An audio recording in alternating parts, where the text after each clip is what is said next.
Allow recording.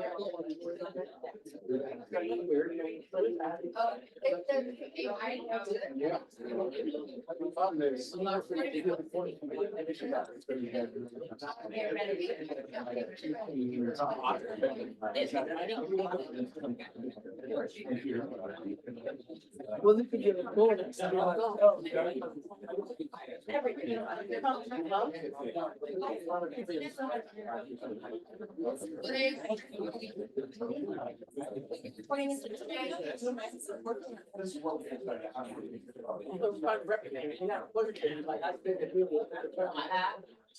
I have it. Come back. See that? It's telling you, you gotta get your windows, I got an appointment to get to in about an hour. You're rushing me before start the meeting. I swear to God, that's what it says.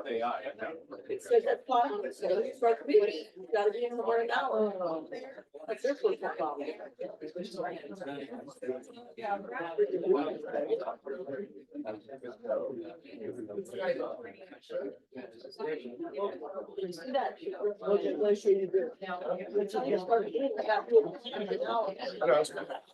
Derek. You guys ready?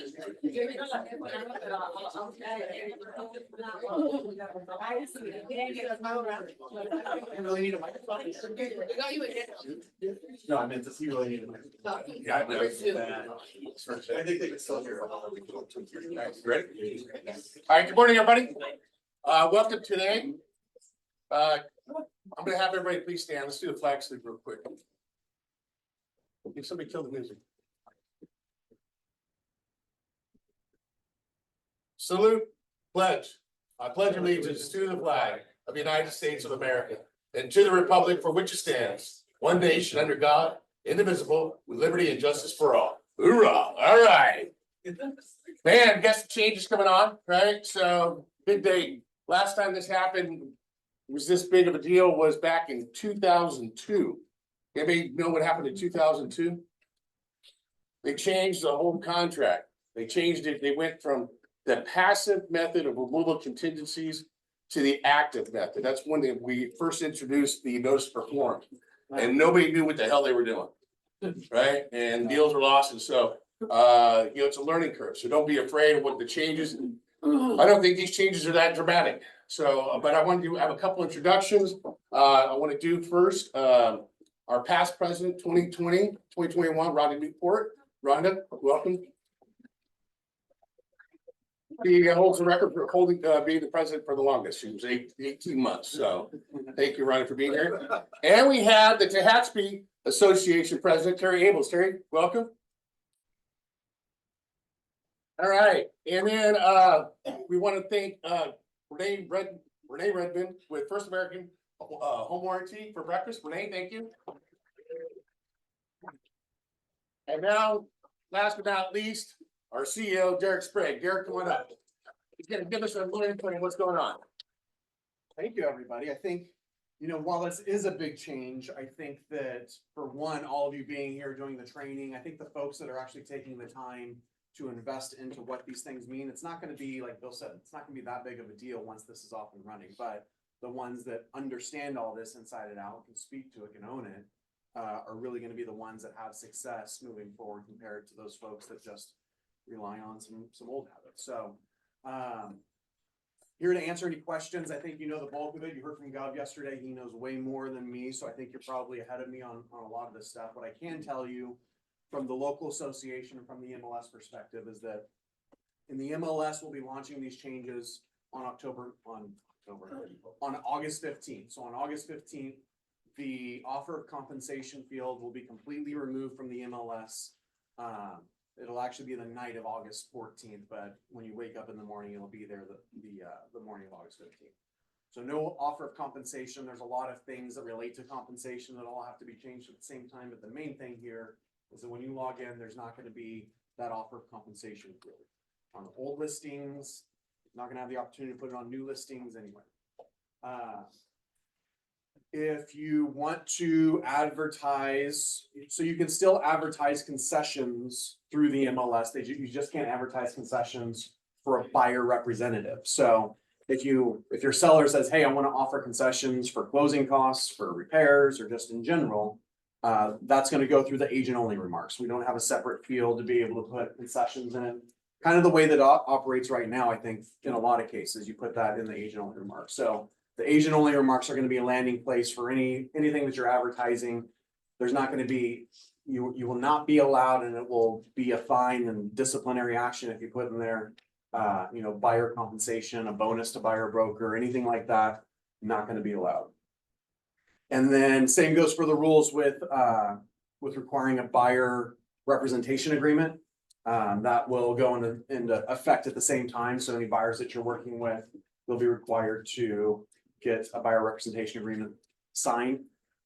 We will enforce that the same way we kind of enforce if we see a listing and we reach out to you for your listing agreement because it's not on the MLS, it's gonna be complaint based. So if we find of an instance where someone didn't do it, we're gonna reach out and ask for your buyer broker agreement, and if the stories don't match, then it'll be subject to fines and disciplinary action that way as well. We've established a resource. I mean, there's a lot of information out there from the California Association of Realtors and from the National Association of Realtors. We've established our own little FAQ page and tried to just link off to all their stuff as much as possible, but just to be an extra resource, and that's at bakersfieldrealtor.com/NAR settlement. So there you can find, these dates that I talked about with August 15th, as well as questions that we get that seem to be reoccurring questions. Not only our short little answer to that, but then a link to where we found that answer either at the state or the national level. I think that's really the main things for the local side of it. Does anyone have any questions based on what they're hearing? Yes. What is happening with the August 17th date? Nothing? We moved it to the 15th or So- a separate dates? Yeah, so every MLS has until August 17th to implement these changes. Some MLSs have implemented these changes already. I know several are implementing it a week before, and like the August 10th range. So we chose a date where we could kind of push back to that August 17th deadline as much as possible. And give us an opportunity to also pay attention to what other folks are doing and maybe steal their best bad ideas. So August 15th is when we're making the change. We have until August 17th to make the change without getting in trouble with the folks at the national level.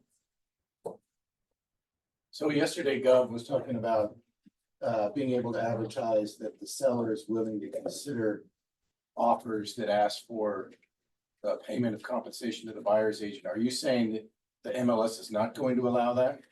Gov probably said that you can advertise that the seller is willing to consider offers with concessions. That's allowed.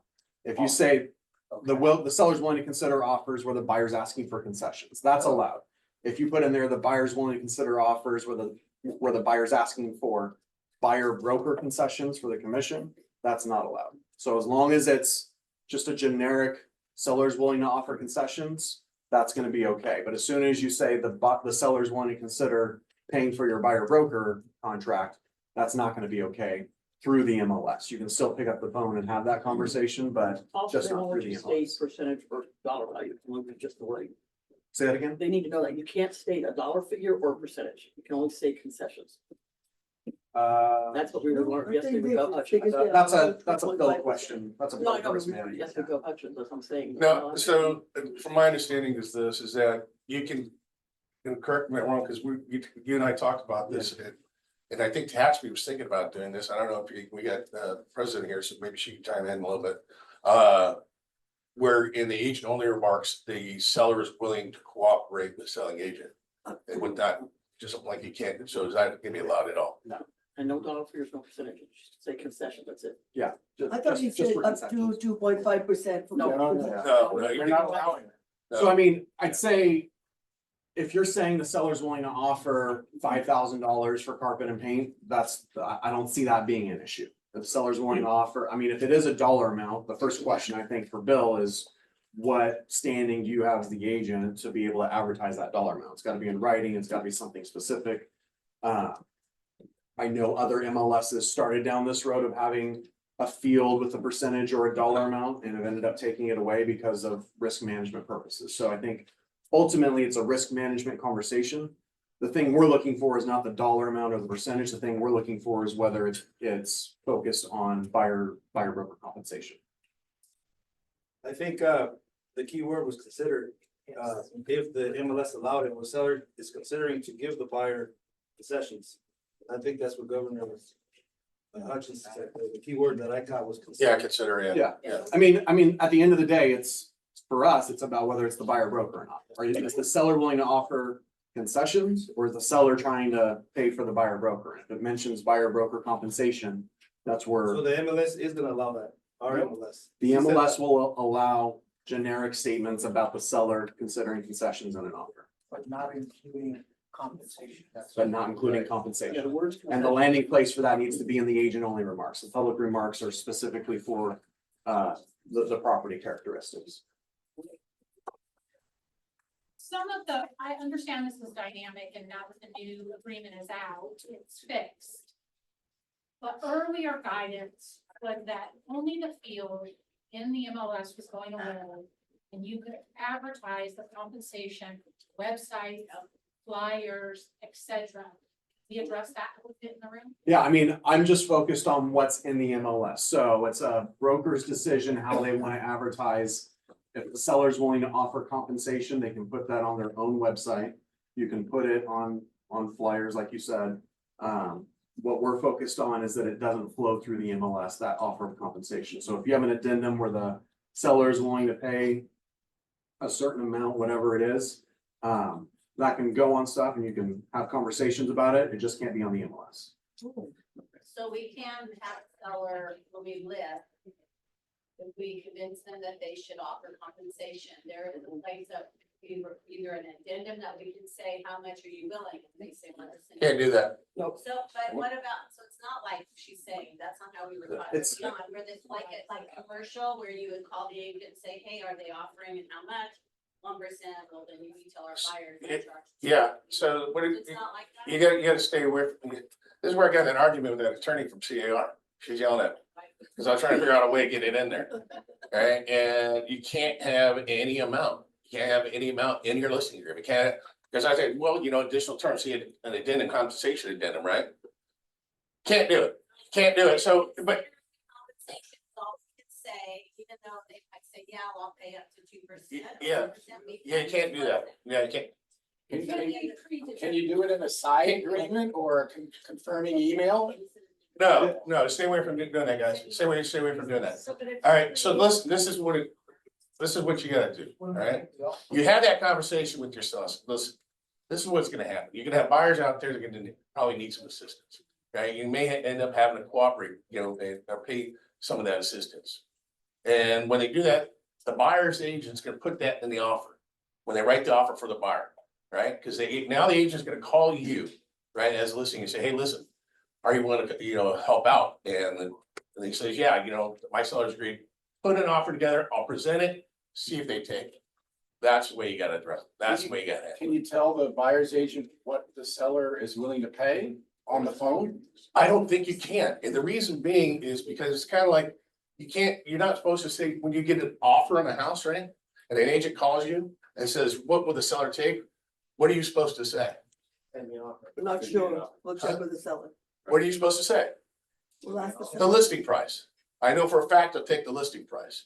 You can't, so you have a fiduciary commitment to that seller, right? And so what you have to do is you gotta get it in front of them, present it, and let them make the decision. Can you have a conversation beforehand where the seller says, I'm willing to pay up to X? Yeah, I dollars? just, be careful of disclosing that to this, until you get an offer, right? You just gotta be really careful on disclosing. So you can talk to him and say, hey, how much are you willing to pay a buyer? Buyer's agent. Yeah, put it in the offer, just put it in the offer, and then if the seller doesn't like it, he's gonna counter it out.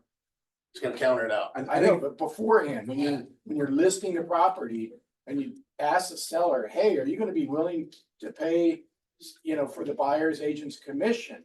Yeah. Well, how Yeah, much- that's why they took it out. That's all why we're all in this mess. I think it's gonna be very important to set that expectation with the seller that they can expect to get offers from a buyer where they're asking for compensation. But And you can't ask the seller how much you're gonna be willing to pay. there's a difference between what you can do and what's advisable. I would, right? I would say wait for putting it in writing. No, I'm not saying that, I'm saying a conversation. You can have that conversation, yeah. You can absolutely have that conversation. Otherwise, how are you gonna prepare them? You You know, have to prepare them for that. this is the way you prepare them, write the offer and give it so I can present it. Yeah, I mean. So you get the offer presented. Isn't one of the things, one of the items on the listing agreement, I guess we'll look it over once we go through it. But It says that seller is willing to consider concession of. that's a concession, Concession. right? yeah. We're talking about cooperating. The gut options is referring to as one and the same, to be honest with you. It really is. Yeah, let's, we're gonna keep going, all right? 'Cause we're gonna be here all day. All right. He was, they're one and the same. We are, they said, have a conversation, and if the seller agrees, you don't want to do that? No, no. Okay. That's why I just put it in an email. I don't want you to put it in an email. I don't want to get, So what you're. I don't want to be a test case. So what you're saying is, we're just gonna prepare an offer and write in a percent Correct, and hope that they agree to it or counter it. correct. period. That's it. And the listing agreement does not have a. That's section not, for no, percent. no, nowhere on So it. it's like, yeah, you're just hoping, you're guessing, like, Yeah. okay, this seems reasonable, I hope I can get this, they'll accept it or they'll counter it. Same way you write an offer, yeah, same deal. You're writing in the percent that's on your buyer broker. right? Yeah. I have a question about, you said if we have a website, our own website, if I create a website specifically for a listing, what am I able to put into that website?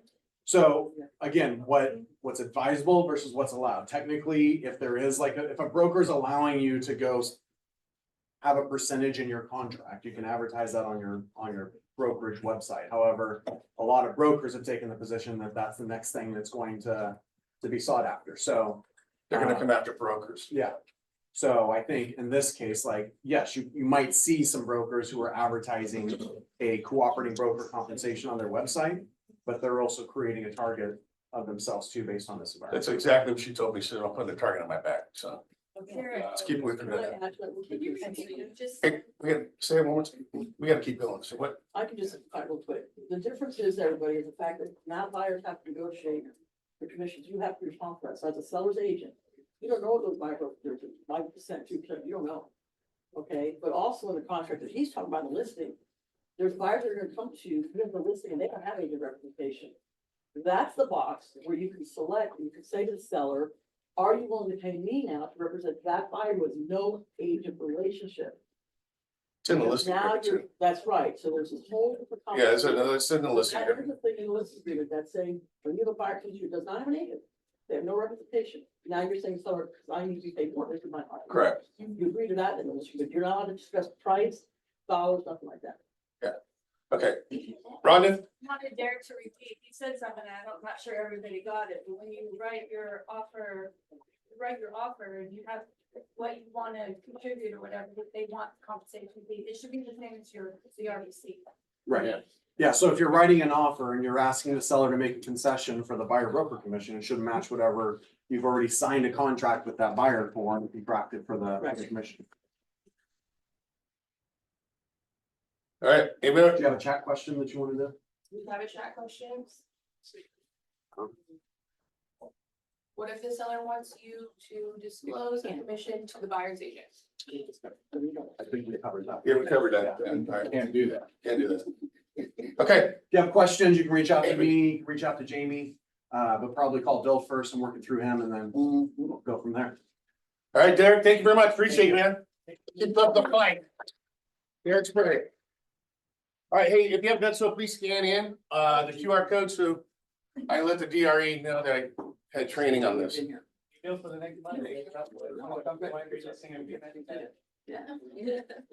What'd you say? Here, turn around over here.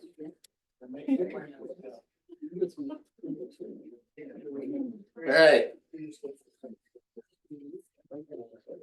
Derek's already gone. Okay, so, yeah. Oh, did scan?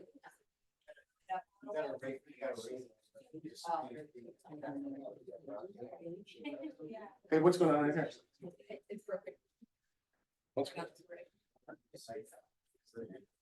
Everybody get it? All right. Yeah, I gave you guys some handouts, first, and it's, talking points, regarding the, the home buyers and home sellers regarding the settlement, because you know that's gonna come up. So it's something that CAR, or NAR had for you guys, so I thought that would be good for you guys to be able, when it's talking to buyers and sellers. Discusses the, when it passed them out, so we have some in the back. Okay. So a lot of changes, regarding, and I think the biggest change is you have to understand is that, so the MLS is the 15th, right? 17th is the settlement date when it's confirmed, right? And then they're putting a law into effect January 1st as far as buyer representation. So now you're gonna have the buyer representation form whenever any buyer you show property to, right? And it's pretty self-explanatory, but they get a lot of other forms that come with it, that come with that form. And so we're gonna go over the revised forms impacting broker compensation. Okay, so the cooperating broker compensation, the real estate section has been revised to include the amount of compensation, okay? So they're gonna include the amount of compensation in the RPA, and it's paragraph 18 of the RPA. And I think it's 3G. G3.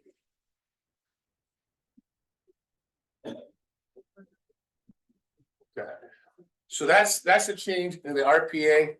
There also was in the RPA, an insurance contingency, a separate contingency has been added for the buyer to satisfy themselves regarding insurance availability and cost. State of California has gone, State Farm's moving out of state, not insuring houses anymore. So they want to make sure that that's a contingency that's in there, and it's paragraph 3L, 4, 8B, and 12D in the purchase agreement. What is it, 3L? 3L, 4, 8D, and 12D in the purchase agreement. Another thing they added in the purchase agreement was balconies and other elevated structures. Paragraph 11N added to the addressing legal requirement for structures with three or more units. Okay, so now we're going to go over buyer identification preferences and priorities. Okay. Huh? All right. Okay, all right, guys. Slow down. Everybody got the changes that were made to the purchase agreement? What was the balcony one? Okay, hold on. Well, we'll come back to that. Let's do this first, and then we'll come back to the purchase agreement. All right, I'll start over on that. So let's go buyer identification preferences and priorities. The BIP. The BIP helps buyer's agent know what is important to a buyer, such as price range, number of bedrooms, baths, single story, multi-level property, school district, breed features, accessibility features. Information in the form is confidential and may change over time. So that's the buyer identification. Right here. I emailed you all the forms, so you guys should have all the forms. So if you look at it identifies what the buyer is looking for. So it's pretty self-explanatory as far as filling it out. Price range, what kind of home, if it's a single family, type of use, property features, right? Location. It's a wish list. It's a wish list, basically. This is the one that he said it's not a requirement, right? It's not a requirement. It's not a requirement. It can go along with the VR. So it goes along with the buyer financial personal information. Why is the buyer financial personal information form needed? So you know if they're able to qualify, they can pay you. Yeah, they can pay you. That's not. And these are actual confidential forms. These are not to be shared as personal information, okay? So these are the two new forms they brought out: buyer identification, preferences and priorities, and then a buyer financial personal information. Is that what they're not required? They're not required. They are not required, but it's good to have, because then you know if the buyer's qualified. One, you know what they want to buy, and two, if they have the ability to pay you. Yeah, so think of it this way. So these forms, so the creation of these forms, or what they're trying to do, I believe, is make it to where the value proposition of the selling agent is stronger. So they're trying to figure out ways where you're not just showing a property, writing up an offer, and that's it, right? You're actually sitting down with a buyer, doing a consultation, and these are some of the forms you can utilize in order to get to achieve that process. And then you know for sure, when you show them, you're out there showing a property and you haven't signed the agreement, right? That they can qualify. So those are the two new forms. If they fill out the VIPP, does that restrict your rights as a buyer's agent under the buyer representation agreement? Oh, if you don't, if I buy something outside of these parameters on the BIP, I don't owe you money? No, it's a wish list. No, that's not, no. Because the buyer representation is gonna identify what the parameters are as far as that's concerned. Another form that they came up with, let me see. So that's the buyer financial, and personal information form.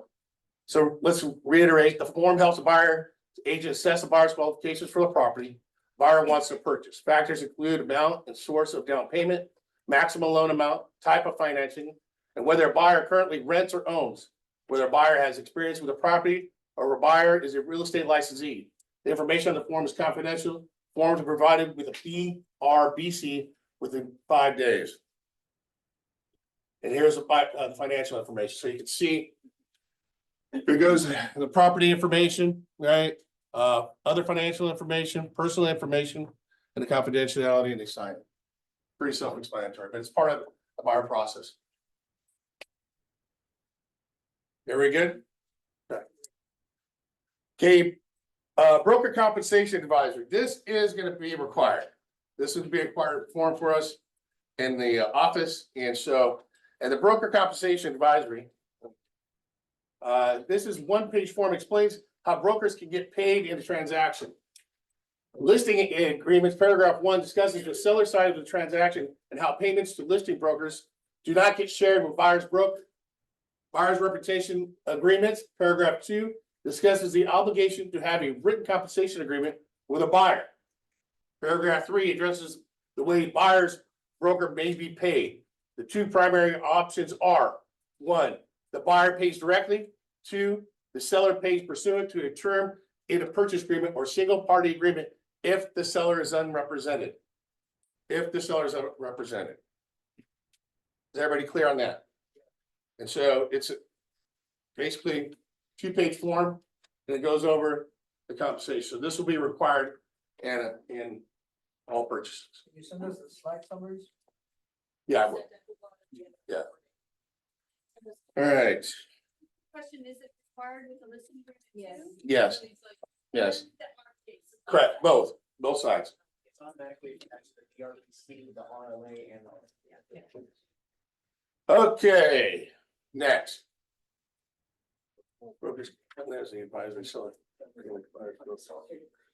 Okay, revised seller. Yeah, have you guys noticed, so they changed the terminology from seller to home provider. They got seller / home provider. That's California. Yeah, got a little woke. And seller or housing provider, non-agency agreement. When would you use this? Anybody guess? So typically, we always use this form when we do it for sale by owner, right? This is a required form in the office, and so it's a seller non-agency. So the seller's paying you, you get the seller to pay the commission, but you have to make sure that it was understood that you weren't representing the seller. So it's a seller non-agency form, right?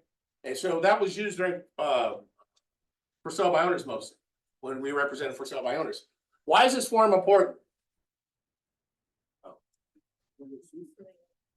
You ever done a transaction where the seller says, I'll pay you 3%, right? But you end up working both sides of the transaction? Huh? You don't get sued. Yeah, so if you get sued, so you guys have to understand something, that on agency, right, your duties are trigger whether or not you're representing them, right? And so the duties, so you have to make sure that it's understood that you're not representing the seller in the transaction. Even though you're being paid, you're representing one party. So if you do get sued, right, if you do get sued, You're not responsible for that other side of the transaction. That's why, you know, when you do a transaction, you're gonna get 3%. And you're doing both sides of the transaction, you're taking on double the liability for half the pay. So you have to identify when a seller, when you're not representing either party. Now, along with that, you have the buyer non-agency. Buyer or tenant non-agency agreement. So this is another one. So if you're not representing them, if you're not representing the buyer, you have to have this filled out.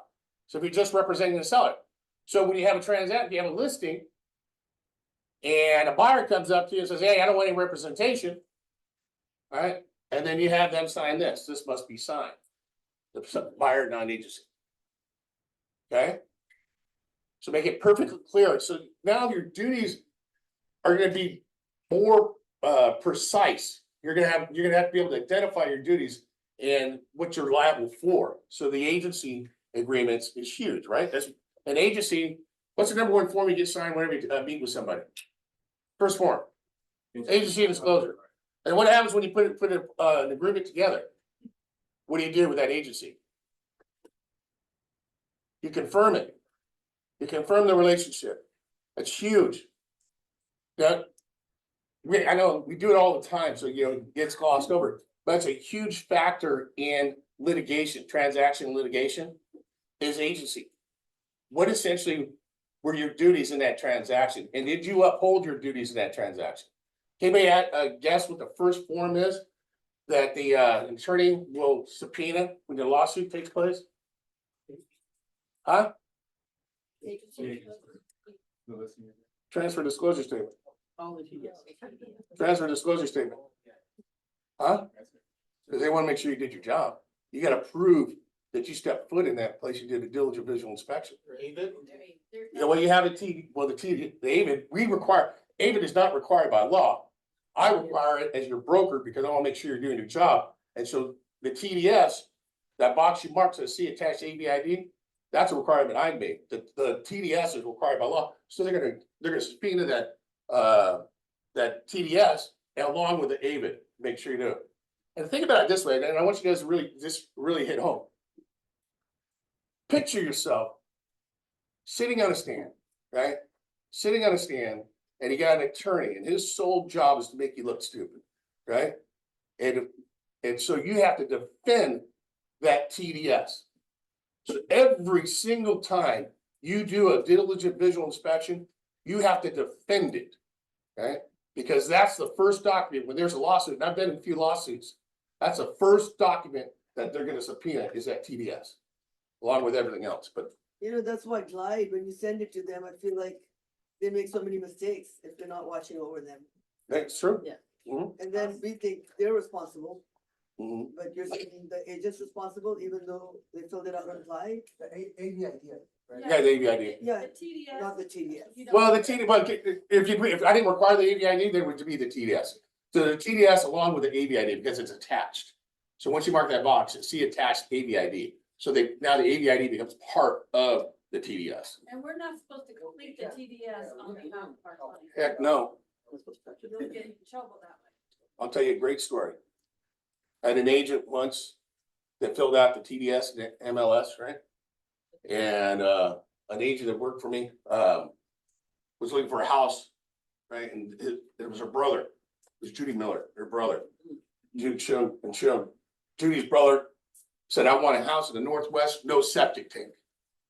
No septic tank. She goes, okay. She goes, finds this house and says on the MLS that city sewer and on the TDS and city sewer.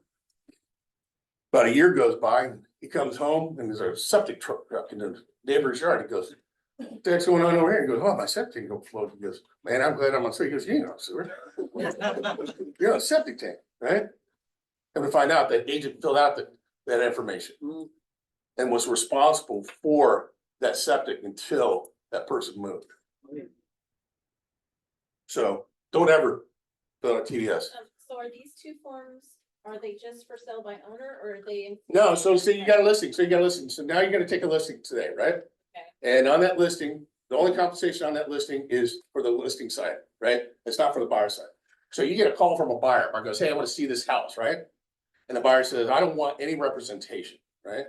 So the buyer says, I don't want any representation, so you're gonna, if you make an offer, if he makes an offer, this form, this buyer non-agency form will be required. Now, what did Gov say yesterday during open houses? We don't need a listing agents. Just You don't have to give- explain what's on the flyers. Huh? No, Just hand out the flyer. yeah, you're saying not to play, you're gonna, so, you're gonna, unless you have an agreement signed with them, you don't discuss it. Just facts, it's got 2 bedrooms, 3 bedrooms, nothing else. Yeah, that's it, right? Until you get up, so what's required, it's gonna be required by law is this buyer broker agreement, right? Representation, buyer representation form. That's gonna be required on all buyers. It's gonna be required for this office on the 15th. From the 15th on, I would highly recommend doing it today. You show the property, get that buyer broker agreement before you start showing them houses. And they just tell them, hey, listen, this is the law, this is coming in, it's not the law yet, that'd be a lie, it's gonna be. Alright, but it is gonna be a requirement for our MLS. So anyways, those are 2 new forms that, you know, they were there, well, actually. Buyer agent, non-agency, I don't think was there before, but the seller non-agency has always been there, so. What do you want us to do with the BRDC? Do you want us to turn it in when we get an accepted offer? Yes, when you get accept, yeah. See, and because think about this, because what did Derek say? They have the ability, They have to be. correct, and what else did he say? They're gonna verify. They're gonna verify that you have it, yeah, just like a listing agreement. So that's why, you know, the board, we belong to the Association of Realtors. You know, the board has the ability to subpoena any listing documents from, because that's one of our agreements. They can actually, Derek, help me out, say, send me over your listing agreement, and I have to give it to them. I have to give it to them. And so they can verify it, right? So they will have to be able to verify your buyer broker representation also, I'm gonna ask this one. as far as your clients. This form, so everybody understands, this is where it's gonna be really odd, when you have a listing and you're only allowed to put your listing compensation in the listing contract, period. You are not ever allowed to discuss buyer and put it anywhere in writing what you're willing to pay a buyer's broker. When you have a listing, we get calls, can I see the house, like you have with, you said before, you don't ever show anybody anything about, you know, right? It's the same thing, you're gonna now have buyers who don't have an agent, but they wanna see your listing, but they don't want your representation. So this is where it's gonna become important, because do you wanna show your house knowing he doesn't want you to represent him? How are you gonna be paid? Are you gonna work for free? That's why you go back to the listing, or you go to your seller and say, are you willing to compensate me? This guy doesn't want representation, will you pay me to represent this? You know, he doesn't want representation, to show the house, to do that whole thing. You're gonna have to decide your value. And that's when you have to go see if the seller can, otherwise you're gonna just be showing value in your home and not be compensated, you'll have no agreement to compensate. Okay. You're So totally that's right. what All that right. is. Isn't it in the best interest of the seller, regardless? What's that? Yes, Even if you don't wanna show the house, to the buyer, if it's in the best interest of the seller and the seller wants you to do it, you have to do it. Yeah, you do. Yeah, And you gotta provide the form. correct. yes. Yeah, that's the sticky part about it. So, yeah, William. So what happens if I have a listing and a buyer comes in and says, I wanna buy this house, but I don't want you to represent me, and whatever your seller's paying, that's enough for your commission, but I want you to represent me. Well, see, that's in the listing agreement. So the listing agreement has that portion in there. It has the, the listing side commission, then it has the if you double end it, that percentage. So that would already be in the listing agreement. I thought that was just when the buyer's unrepresented. No, it's when you represent in the listing agreement, when you represent the buyer, there's a part, and we'll go over that here in a second, in the listing agreement, where it states compensation. Willie, you said if the buyer asks you to represent them and they say they say it's enough what you're getting from the seller, That's what then you just say, I'm not willing to represent you. You can be But unrepresented. then, are you being are you doing breaking the rules? Because you're not being, you're not helping the interest of the buyer? The seller. The seller. And you're not doing your job for the seller. But you can't run around for free in the, at 7 o'clock at night, somebody calls you. Okay, then, let's take the next step, then you're gonna go to the seller, say, hey, seller, I wanna buy your house, but your agent is wanting my help. Well, why not put it on there where? Well, it's gonna be required though. It's gonna be required to have that, yeah, that's gonna be part of, it's gonna be the law that they have to, right? That they, you know, that in order for them to get in, in order for them to even get in the house, they're gonna have some kind of representation. They're gonna have that form signed. You'd have to like that. They have to sign it. And in order to get into the house. You have said if you're representing, if you're the listing agent. Uh-huh. Okay, I interpret it, could be wrong. When you're the listing agent, if the seller has given you permission, you would have that discussion at the time of listing. How you handle an unrepresented buyer, whether you're compensated or not. If the seller allows you to represent the unrepresented buyer, you can open up the house for that buyer without contractual agency. And you can put the amount of, what you're gonna Correct, get so you can compensated either on. agree to a percentage or a fixed amount or whatever. If the seller says to you, no, I don't want you to represent an unrepresented buyer, then at that point you can tell the buyer no. Why would, let me ask you this, why would a seller not want you to represent? Yeah. Yeah.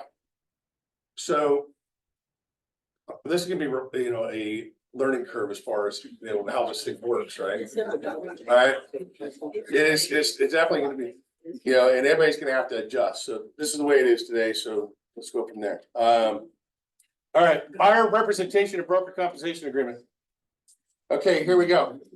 This form satisfies the obligation to have a written agreement with the buyer.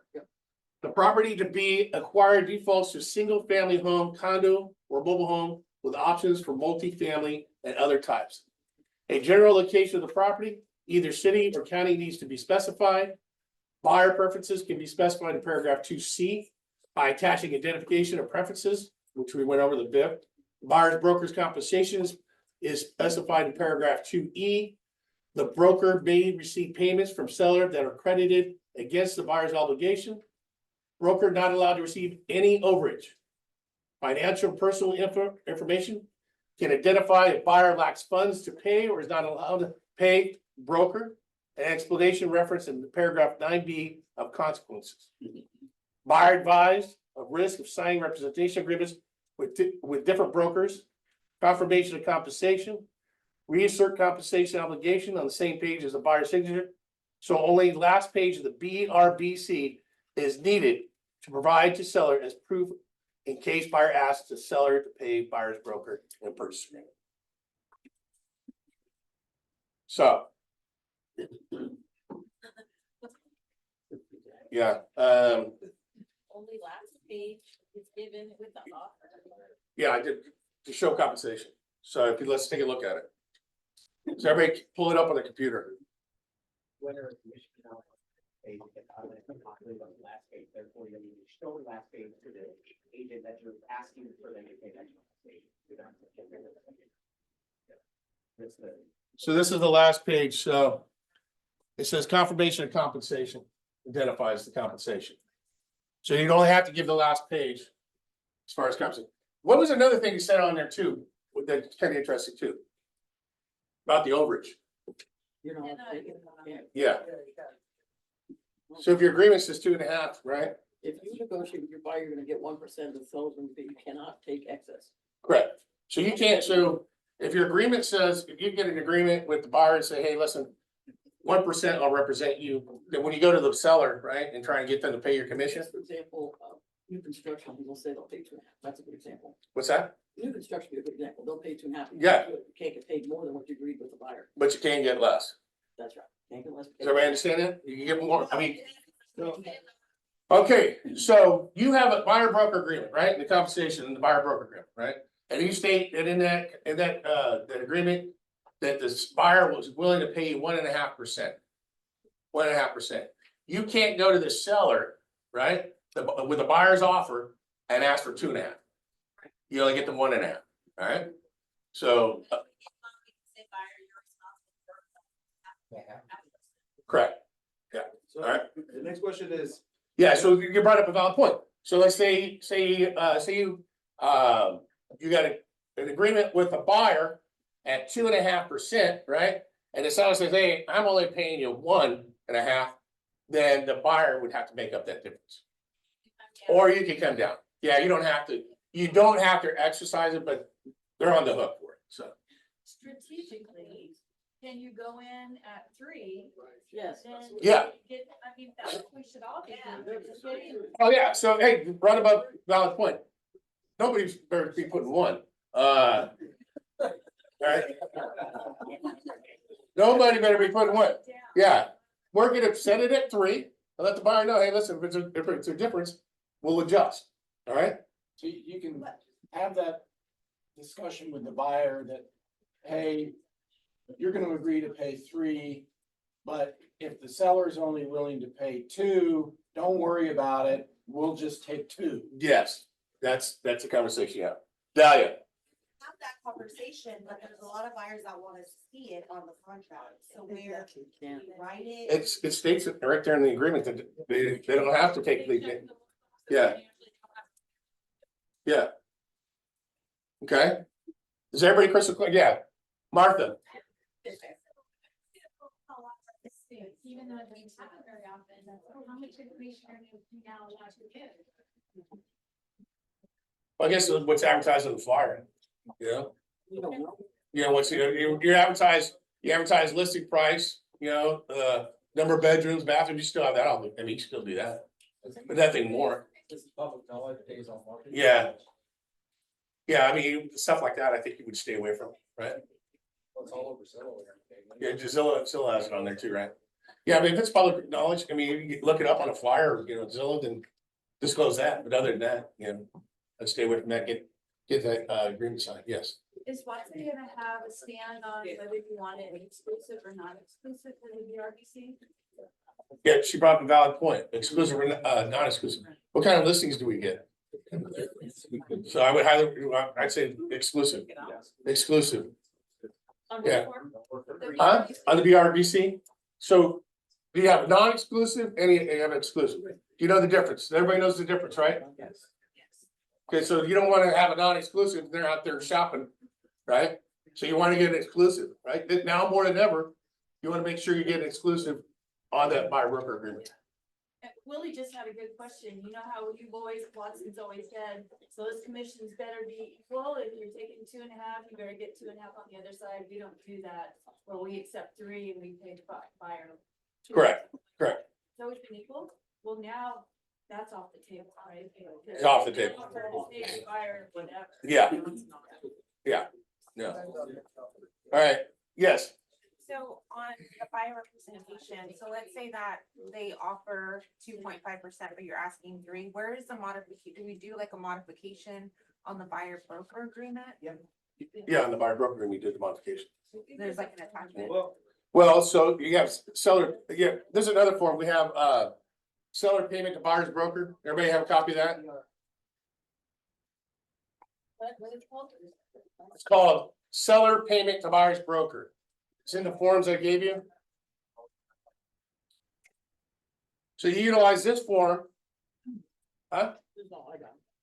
It's on your computer.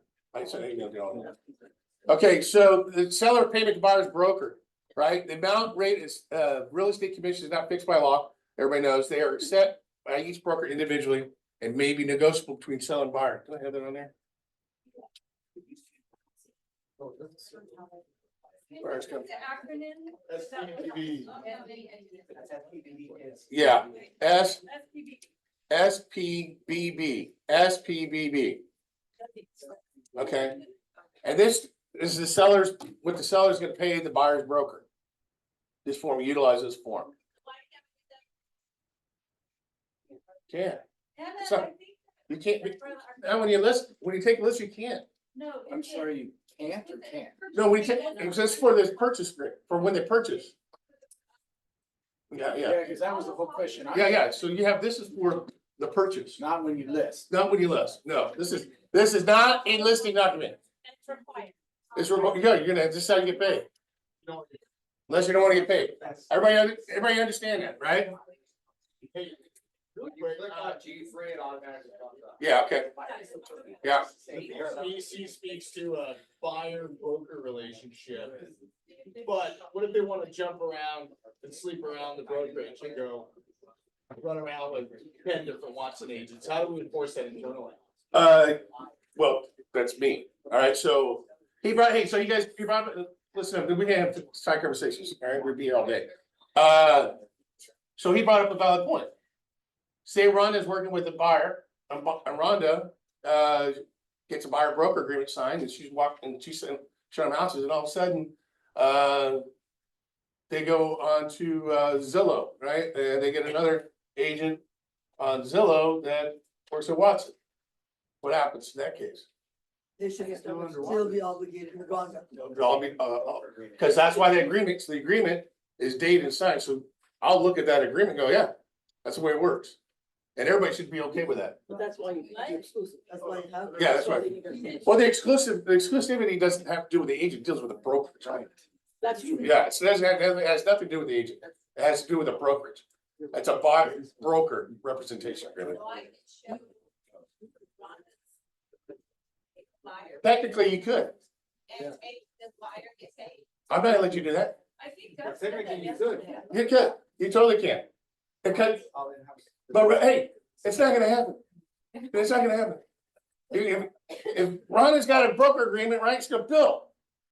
You know, Willie just stole my buyer, right? I'm going, Willie, come on now, right? Give it back to Ron, right? So we're gonna work it that way, right? But the buyer broker agreement belongs to the brokerage, not the agent. What's interesting is that it has a AAA checkbox saying more than one agent from the same firm represents the buyer, additional agent. No, But it's up to the. It's up to the broker though. right. We use AAAs because 3 of us are on the team. Yeah. But just remember, it's a buyer broker agreement, so it belongs to, all right? All right, and so we got the broker compensation advisory, that's gonna be required, okay? So all it does is tells them how it works to the buyer, all right? That's, yeah, BCA. That's both. That's on the listing and the purchase, all right? That'll be required. It's a new form that's required in your listing and purchase. Possible representation, that we already had that one before. Consumer Privacy Act. All right. Now we're back to the purchase agreement. Okay. So like I said earlier, and I don't know how I got the track. You guys let me know though. So the residential purchase agreement, what has changed in that? So the cooperating broker compensation paragraph, the real estate broker section has been revised to include the amount of compensation. Right? Which is kind of funny, you know, back, remember I told you guys in 2002, the contract changed? We went from the active to passive. Well, there was another thing, there was another feature in the purchase agreement back then too, was we actually would write the commission inside of the purchase agreement. And we'd always be like 3% of the sales price to listing broker, or, you know, whatever the compensation was, right? And we wrote listing broker and selling broker. You know why they took it out? They don't want buyers to see that. Yeah, because on 1 to 4 units offers a compensation that cannot be a consideration of the offer. And now they put it back in. Anyway, so but yes, from 1 to 4. Now, commercial, right? They always put it in their purchase agreements, right, Willie? What? The commission. No, it says yes or no. And the commission? Yeah. On your purchase agreement? It says co-op, yes. Does it say the amount though? Where they put the amount? No, it doesn't say amount. How do you say you know you're gonna get paid? You call the agent. You call the agent, then what do you do? Yeah, so then what do you do? Price, whatever you get, that's what they give you. Mhm. That's what it's gonna be. Welcome to All right. So then the next change in the purchase agreement was the insurance contingency. A separate contingency has been added for the buyer to satisfy themselves regarding insurance availability and cost. Affected paragraphs include 3L4, 8D, and 12D. I've got a question. Can you take a, Purchase agreement, we just started the purchase agreement. What'd you say? could you take a 5% listing out of your commission, pay the other agent? No. I know. Hey, let's settle down. What? Everybody, is everybody on the purchase agreement? Everybody on the purchase agreement? Okay, so these are the changes, right? The first part is the compensation aspect, right? And then the second part was insurance contingency, right? A separate contingency has been added for the buyer to satisfy themselves regarding insurance availability and cost. Affected paragraphs include new 3L4. So 3L4, you got 3L4 insurance, 17 days, all right? They just added it right here. You got 17 days for the insurance. That's a new contingency. Yes, Yes. should be a contingency. Okay, hey, fun factoid, how many contingencies are there in the purchase agreement? There was 18, they just added another one, there's 19 now. 18 different contingencies, all right. Balconies and other elevated structures. Paragraph 11N in the purchase agreement. Added to address the legal requirements for structures with 3 or more units. All right, Wait, can you? 11. I need the letter first. Yeah, letter. paragraph 11. N. Thank you. Page 7, everyone. Page 7. Paragraph 11N, page 7. All right, Page 9. is it 9 or 11? Sorry. 9. All right, don't just confuse me up here, all right? All right, next change. Notice to buyer or seller to perform paragraph 14E. 14E. We're gonna go to 14E. Has been revised to be consistent with notice to buyer to perform so that the notice may be partially effective even if given too early for some contingencies. Meaning if you ask for appraisal, inspection, appraisal, and loan all in one notice to perform, but only inspection is due and appraisal and loan are due later, and it's not 48 hours prior, the inspection portion is still valid Correct. through notice. Everybody understand that? So if they're not all 17 days, you have 10 days for inspection, you send it on day 8, but you just check all the boxes, see what they'll remove. The inspection portion is still valid for notice purposes. You can cancel if they don't remove that on day 10, but you're sending it ahead of time to be on top of your game. Correct. But for whatever reason, you check loan and appraisal as well. You're like, hopefully they can remove everything, but Only the ones that are fine. it Yeah, doesn't invalidate the. doesn't invalidate the done. All right, so moving right along. Next is designated electronic delivery address. Real estate broker section defaults to allowing the use of email address in broker signature sections, but allows for an opt-out if checked in which case delivery by electronic means not effective until in possession rather than when sent. You don't know where you are. It's at the end. All right, sorry, guys. Page set, last page. Last page. Last page. 817. Real estate broker section. Real estate broker section.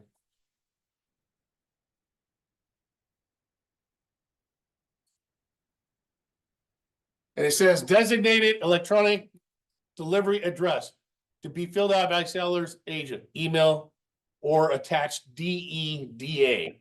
If parties elect to have an alternative delivery method, such method may be indicated on the CAR form DEDA. Give us an example. Well, you wanted to, instead of electronic, you wanted it in person. Hand delivery. Yeah, hand delivery, right?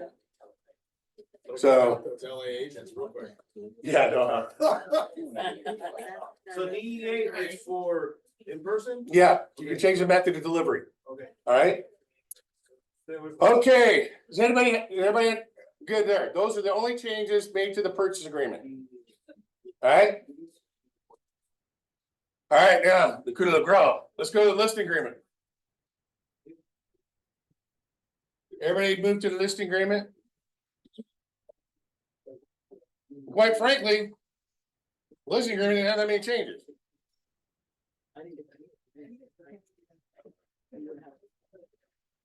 Okay, guys, listing agreement. So they changed the listing agreement, the format, the graph section, just like the purchase agreement, right? Are on the grid. Pages 1 and 2, right? Try to make it easier for you to address all the that's in there. Compensation, choices for seller's broker, offer to buyer's broker, dual agency, and no buyer agent. Effective paragraphs include 3C1 through 5. 3C1 through 5. We only see 4. It's 3C, not 2C. Oh. Well, there is no 3C. What are you talking about? Hold on. Effective paragraphs. Hold on a second, guys. I think you had two C's. He has four. It's a typo here. Yeah, 2C through C4.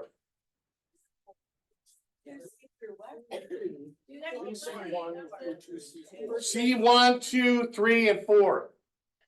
All right, C1, 2, 3, and 4. Okay, so compensation to seller's broker, only seller side transaction. That's where you negotiate. Our office policy, 3%. All right. C2, additional compensation to seller's broker if buyer is unrepresented. Right? If buyer is unrepresented, this is what we talked about. But that does not cover a double end situation where you're actually representing both seller and buyer. That's what it's talking about.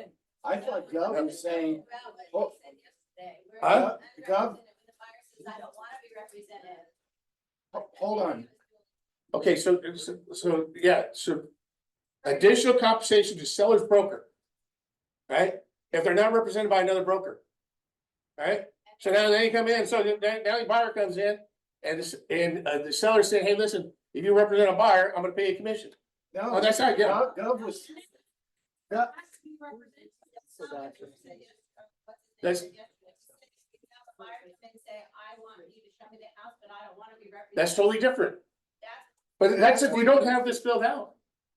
You don't have this filled out, yeah. he said that's what this is for, where the buyer comes in, you're representing the seller, and the buyer says, I'm interested in buying the house, but I don't want you to represent me. That's when this kicks in. What's not provided for here is what compensation do you get when you double ended? Are you actually represent the buyer? I'm gonna and get the seller? clarification, because I don't think that's true. That's between you and your buyer who wants representation to compensate you directly or negotiate it from the seller. This is in the case where, yeah, you get unrepresented Joe Blow. So I have a hard time believing that you're gonna pay me not to represent somebody. This is for the buyer that won't sign, the buyer. I understand that, okay, so, but they have, so let's backtrack a little bit, guys. Think about this. What happens January 1st? You gotta, in order to sell the property, you gotta, it's gonna be required. This won't be. So I'm gonna get clarification, I think you're wrong. That's, No, that's. he said that, and I was like. Huh? You're right, Frank. Between you No, and no. me. There's many numbers as high as. Yeah, I just put, I put another 3 there. I think what you do is you get a compensation high. Let me do this, because I find it hard to believe I did too. that the seller's gonna pay you not to represent somebody. He was. So my thought is, hey, a buyer comes in, he's not represented, he comes in, wants to see the house, I go, okay, so the seller says, hey, listen, he comes in, you represent him, I'm gonna pay you. That's I my, think what Willie said is, it's all covered in the offer, so you represent the buyer, and then. okay, so listen. I'm gonna find out, Yeah. let me get clarification on that, I'll get clarification, huh? Can I bring something up? Yeah. You did mention, because our duty to the seller is gonna be if he wants, if that buyer wants to look at the property, then we have to show it. But that's why, I don't think they've determined on the contract yet if we double ended. It hasn't been, disclosed. The only thing that's right now being told is if you represent a buyer, use the buyer representation, but an unrepresented buyer, you're still gonna have to show them the property. So for now, I don't know, it depends on what you say, maybe try to tell the seller, hey, if you still want me to show this to the buyer that's unrepresented, then you're gonna have to pay me this amount, whatever. it is. Okay, all right, I'm still taking on liability. yeah, okay, so let me, I Represent. yeah, The B and A. let me get clarification on it, guys, I'll get clarification on it. Because I really do, I have a hard time believing that he's gonna pay me not to represent. Why don't we- Because I can just see how that would go down in court. I just, Why don't we just say 4% commission, huh? and if we don't represent the buyer? No, how do we just try But you like, think we'll that's discuss what this you're later. thinking the old school way when you negotiated the buyer and seller up front. We're Yeah. no longer negotiating buyer and seller up front, you're only negotiating seller up front. Yep. So say you have an investor who comes and says, I don't need a buyer's agent. I want to reduce the net cost to the seller by no commissions being paid. So I want you to write up the contract. You would be telling the seller, for me to facilitate somebody to give them the forms, open the doors, schedule their inspector, schedule their appraiser. I'm That's gonna what it charge said. you But X. you're not writing up the So you're contract. facilitating You're giving the that blank to him, to the buyer. buyer. Yeah. So it's. Willie said- All right, I see your point, I see your point. So you're saying, so you're not, but still, man, that's, the optics on that as far as representation.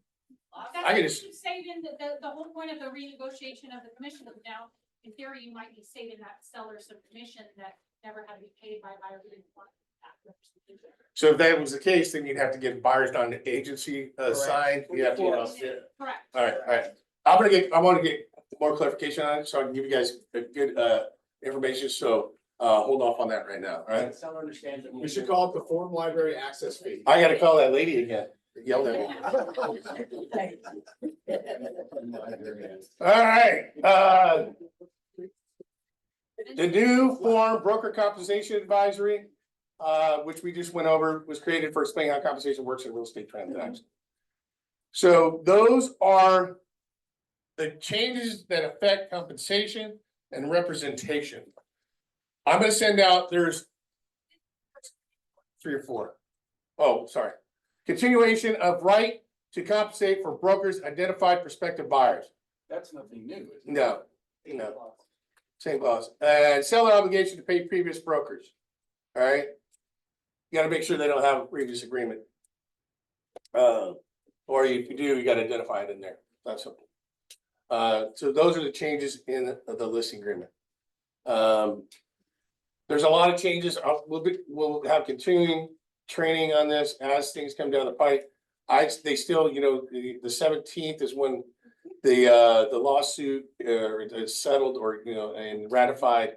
And so the changes, I think there's like, good God, there's probably another 15, 20 forms that have been modified or changed in there. I'll send that list out to you guys, and I'll send you the slides on this so you can have it for reference, okay?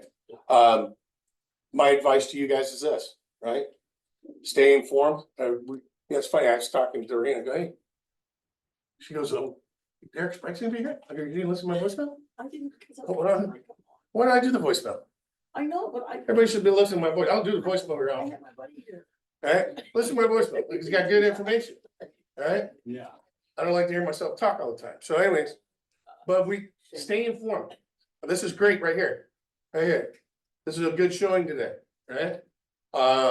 And my promise to you is keep you updated as things come down, right? And because it is gonna change, the way we do business is gonna change a little bit, right? But we'll adapt and we'll overcome and we'll succeed. Can you That's what make that we- recommendation, like I told you, the best training was that, then it's on the website. CR has training also on the website. I know, but Yeah. the best one was Friday. We got, yeah, we'll be having training in the cafe too on I know, the, until you see it, it was perfection, and it's an hour and a half long. It was, everything was so beautiful, and it was all done with red lettering where you're talking, they sign them, they put the forms up, and it's an hour and a half long. You go to the same place we did the meeting yesterday, and it's to the town hall things, and you go to the date, June 12th, 9 to 10:30. It's an hour and a half long, it's the best training on this whole program. and also too, another thing, which I find, that Derek said, as far as the MLS, what is allowed in the MLS, and which we advertise, is taking on that responsibility. You gotta be careful, so don't be saying that you're gonna cooperate or anything like that. I thought you could say the seller will consider cooperating. I didn't see any harm in that, and so, he shot me down this morning, because I was gonna go with that. Consider. No, What's up, it's what's You that? can't mention by broker Yeah, compensation. wait, consider cooperating, yeah, can't mention it, I find out, so, Dove said you could mention. He said it's up to the MLS to figure out what they're gonna Yes, allow, yeah. and we just heard. what- yeah, well, they didn't want to do anything, They're going You home. just pick up a call and you call the listing agent. yeah, which, yeah. It's gonna be a novel idea for some agents, because those agents that send offers over and they email, don't even tell it's coming. They don't even. Yeah. They won't even. Now they gotta pick up the phone, right? Communicate. Speed novel. Yeah. Zach? Rich said in the interim between now and the time where we switch over, whether it's the 15th or now the 15th. You mentioned about now that there's still the part that says, here's the amount that's gonna be given to the buyer's broker. You said they had an addendum in there. Yeah, don't do that. Agreement? Yeah. No, we're not allowed. No, do that. No, and what's gonna end up happening is, the listings we have right now, we're gonna do a modification to the listing. Right. Would it be better? So I have listings that you mentioned. I would start doing it today. Modify the listing agreement. It's called, the DMLA. Yeah, there's a form to modify the listing agreement. DMLA.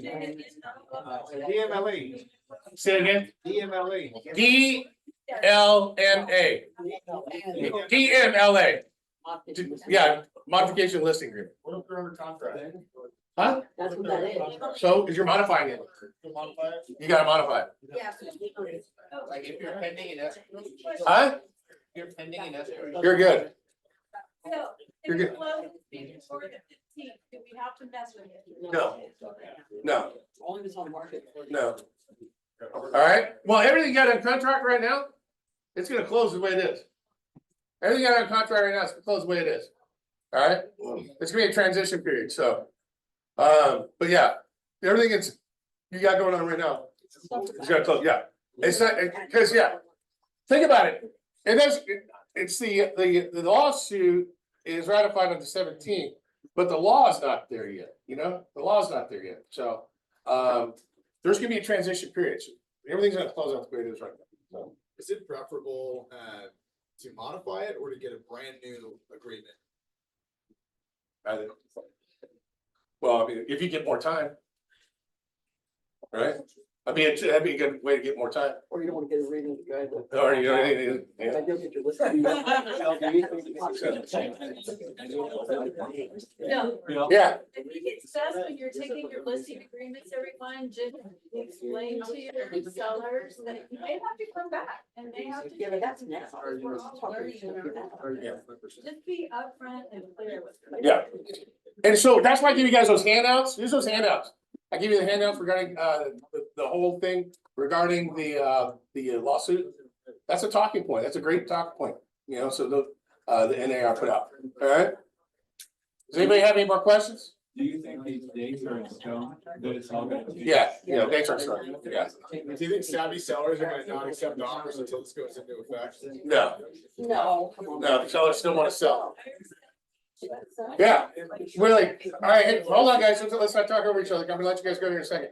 Will, I think we're gonna go over the contract on the screen, we can go over the whole thing. I just went over the changes, Willie. I didn't want to get, yeah, just the changes. I'm not gonna go over stuff you already know. So the change, The whole thing's red. the whole thing's not red. No, it's not. No, it's not. If you're the trick. No, there's a, hey, so these are directly from CAR.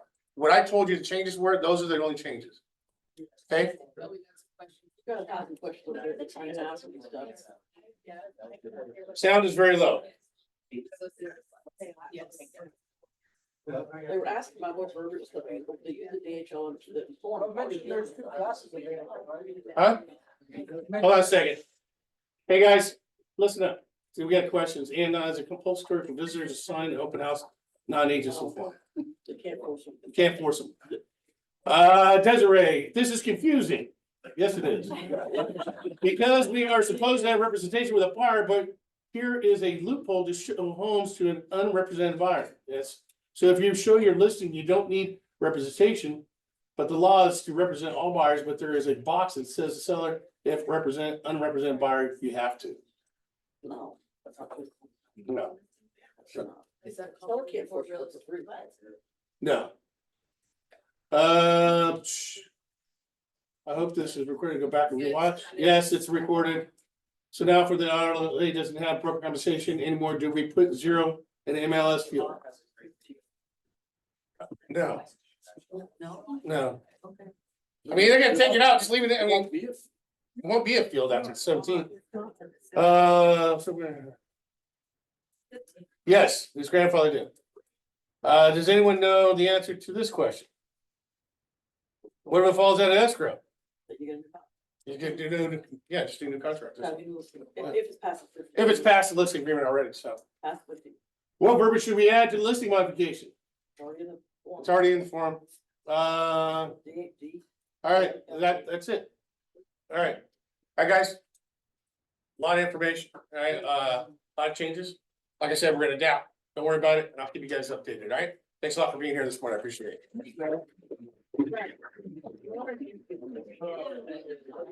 Hey, Chanel. Good girl, how you doing? I heard you sent the most appointments the other night. Good job. I don't know where you guys. Yeah, I'll check. Come here, I'll show you. Bill. I said it was gonna be 2 hours. Yeah. Yeah. Well, we didn't know how many people were gonna ask questions, so. Oh, my God.